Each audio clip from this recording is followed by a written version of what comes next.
And especially in the energy sector, like the developments you're talking about in terms of green hydrogen and so forth, it's really very well enshrined now in our current NDC, because when we were doing the revision, it was actually the boom of green hydrogen, and we really try to incorporate that in the transport sector. You can see we are targeting certain number of cars, vehicles, to run on green hydrogen, and certain locomotives, especially the Namibia, also to be running on green hydrogen. With the oil, that's another discussion we need to have. Like I mentioned in my opening remarks, that with the current oil boom, should we start the production, basically that will change the whole our greenhouse gas emissions, how it will look like, and that will basically require us as a country to look at some of the targets which we have, which may not might be a contributory bit to the oil production and so on. So I think once that comes into play, I think the country will need to sit down again. Like I said, this is a living document, it's not a cast in stone. New developments, you can sit down and revise it. With the UN, with the international work, they require it every after 5 years to be revised, but in national context, it does not stop the country to look at some of the targets. Should there be new developments like the discovery of oil? Let me just add to that. I think this question has been surfacing time and again. But we need to understand that the Paris Agreement, Article 4, recognized that it will take longer for developing countries to peak their emissions. So oil, fuel will still be used until around about 2050, 2060 there. So especially in developing countries where technology and other capacity issues are experienced. So under the UNFCCC, the convention itself also recognizes that developing countries have special circumstances, special differentiated capabilities, and oil will still be used until around about that period. But it doesn't limit us to take our bold actions. And we also have to understand that the emissions are accounted where the use of that product is taking place. So I expect that oil will be mostly exported, and the countries that are using those fuels are the ones that are accounting or responsible for those emissions, but not necessarily in a country where it is produced. It is accounted in the country where it is being used. Thank you very much. That's very interesting. I'm sure we're going to have a few questions from the audience around that. And then Ms. Kora, I'd like to just understand, so the UN and the UNDP has obviously been instrumental in a lot of the SDGs in driving a lot of those, especially for Namibia. And we know that creates and brings forth a world of opportunities and offerings. Can you talk to us about some of those potential partnerships and opportunities that exist? And how is the UN system supporting these NDC partnerships? Thank you so much. In fact, I think SDG 17 in terms of partnership is one of the key, SDGs in terms of sourcing not only development finance, but also looking for new partnerships in terms of working with various stakeholders, communities, working with the private sector, and so forth. So in terms of our partnerships, the way we try, I think the UNDP around August or so, we have even a meeting with the private sector. So what we try to do is we try to look at what is it that the UNDP can offer, or what is it that particular UN agency can offer in terms of a competitive advantage as opposed to maybe agency X or Y. And UNDP is mostly involved on issues of poverty, issues of economic development, and other related issues. It has a lot of cross-cutting issues. So sometimes we have to look at our three different portfolios as to, in our portfolio of environment, in our portfolio of exclusive green growth, what can UNDP offer? And in terms of partnering up with different partners, whether it's bilateral or multilateral, or even a private sector entity like MEA and Windhoek, as two entities when we are together, what can we bring to the table so that we can source funds for the country, or so that community X can actually benefit from this type of partnership?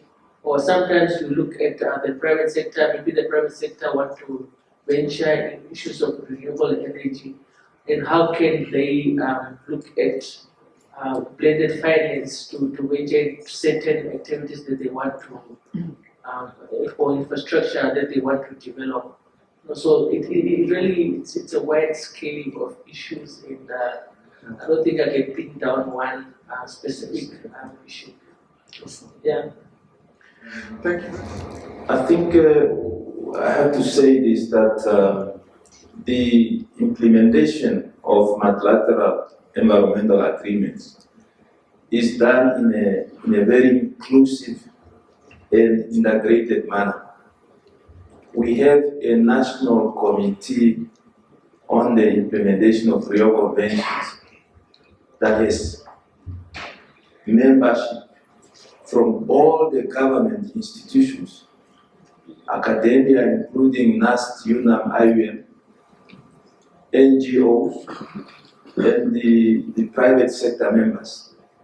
And we also have youth organizations fully represented, including people with disabilities. We just held a youth summit on climate change almost a week and a half back here in this room. And I think a number of youth were here, including Abia, that testifies that we take youth, gender, and other marginalized community into consideration. If you look at the grants that have been given before, and those that will be given handed over today, we take into consideration of all the vulnerable communities across Namibia, and I think you will see it when the 34 grants will be handed over this evening. So it is an inclusive process, it's a transformational process, and it's a developmental issue as well. I keep telling my colleagues that once the targets in the NDC are implemented, the implementation of NDC is assisting us also to achieve many of these SDGs, especially SDG 2 on poverty, hunger, and all other issues. You know, the objective of the UNFCCC is to make sure that the climate system does not interfere with food security at national and local level. And all our efforts are geared towards food, water, and energy security at local level. And UNDP is playing a major role to assist us to implement our NDC as we speak.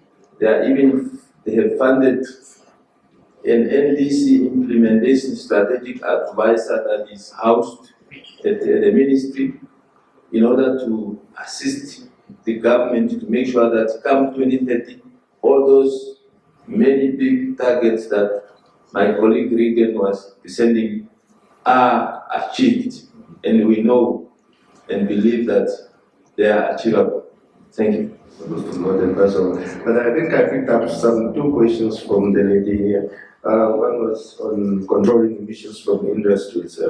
Currently, we do not have any law or to say a certain cement plant is allowed to emit that much to set a cap. What we do, we just collect data in terms of what they are emitting, how much they are burning, if they are burning diesel during their production. We just collect that data and compile and multiply that with your emission factor, you get your emissions in carbon dioxide equivalent. And I think I picked up one on controlling forestry, right? Deforestation, right?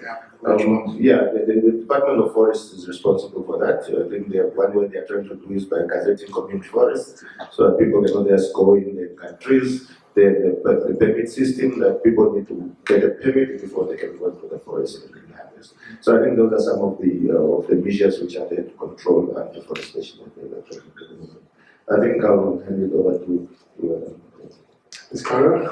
Yeah, thank you, Rick. And in fact, I'll take on also the issue of matchmaking and dependency on forest. You know, like in Namibia, we do have wood covers, we do have products coming from wood products, because it just depends on how you set up your particular manufacturing company. What social and environmental safeguards did you put in place? What impact assessments did you do?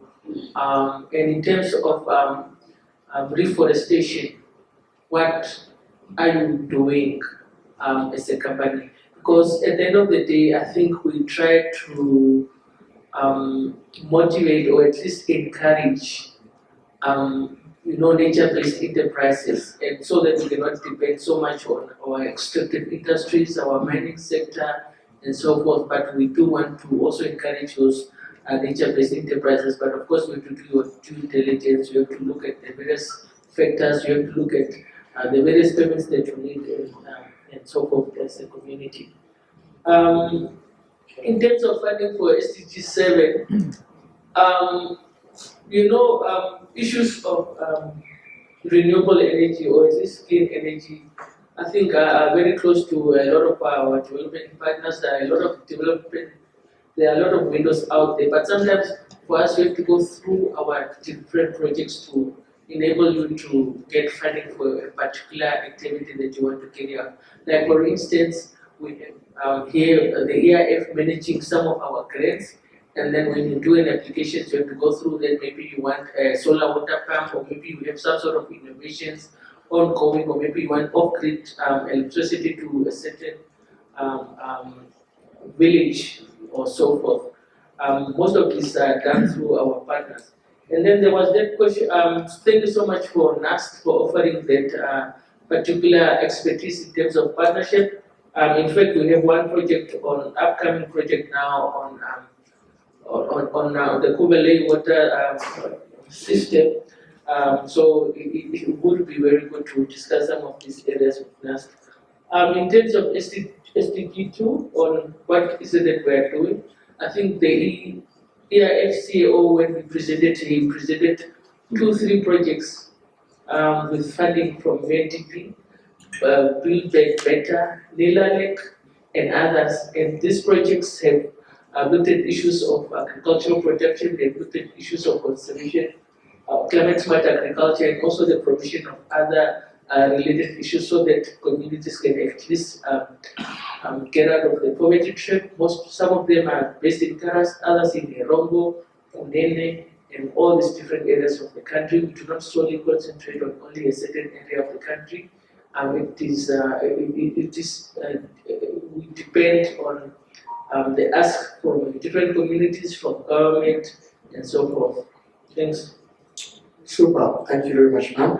And Mr. Argan, if you can close off for us. Okay, thank you. I noticed that 4 questions were directly posed to the EIF.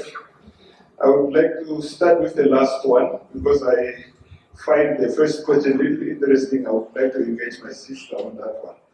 Very unusual question. But youth is an interest group to EIF. Explicitly mentioned in any of our products that we encourage youth, people with disability, women, and what we call indigenous minorities. It's a targeted group. So the advice that I would give to you, my sister, is, as I said earlier, when opportunities are accessed and made available, we advertise them as such, mentioning youth as one of the eligible groups. So the youth must just be on the lookout for those opportunities. Look out for EIF's social media notices, our website, and take advantage, try your luck. It's not always guaranteed that you will succeed because of the competitiveness of how these products are accessed. So youth is really very close to our hearts. Number three, actually, starting from the bottom. The colleague from NAS, EIF has really a long-standing, non-formalized working arrangements with NAS. Maybe I would say with certain experts within NAS, it will make a good a case for us to begin to sit around the table, compare notes, and explore areas of mutual interest, and maybe reduce that on paper and formalize. Something that we are intending to do with all the institutions of tertiary education. One of the reasons why we are investing in tertiary level training and climate change is lack of expertise, not only for working on climate science, but also for research. So we would be very open to that kind of collaboration. Grievances, Honorable Kampala. Yes, we have a whole system that we call redress mechanism at EIF, which is actually a subcommittee of the board. It's modeled on international best practice, the system that is largely used within the World Bank and other UN systems. We embarked voluntarily on that process for two reasons, because Namibia is a free country. If our decisions and our activities affect or prejudice any citizen, they have a right to recourse without necessarily having to go to court. That's one reason. Second reason is that also it's an international best practice when we invest in social and environmental development, also to allow our beneficiaries and our stakeholders to have the same right of recourse. So there is a whole subcommittee of the board, chaired by, incidentally, by Mrs. Peters presently, where if you visit our website, you will see all the steps that need to be taken. We must admit, we have so far received many procurement-related grievances, most of which, there are not many, they are far and in between, all of which we have been able to address and resolve amicably. None of them have gone to the stage that the committee had to sit and adjudicate or litigation at all. So I must encourage even our stakeholders and beneficiaries who will be receiving grants this evening, be aware that you have the right to recourse in good faith if you are adversely affected by decisions and activities to take advantage of that facility. Our experience with criminal justice entities, it's a very interesting question that we have never faced before. My sister, we have no such experience, but in the event that we may be overlooking something very important, it would be very key for you to advise what informed that question. Can check issue. Mr. COO, please. Thank you. Maybe question. Super. I think In terms of the criminal justice system. No, I just wanted to say, like, I'm not sure what the question is about, but however, I do say that in one of our projects, the NELA projects, we do train like police officers and game guards and whatever in terms of arrest or to ensure that, like when you have poachers you do not end up getting cases thrown away because maybe they know the law or something. Also for the chief. Super.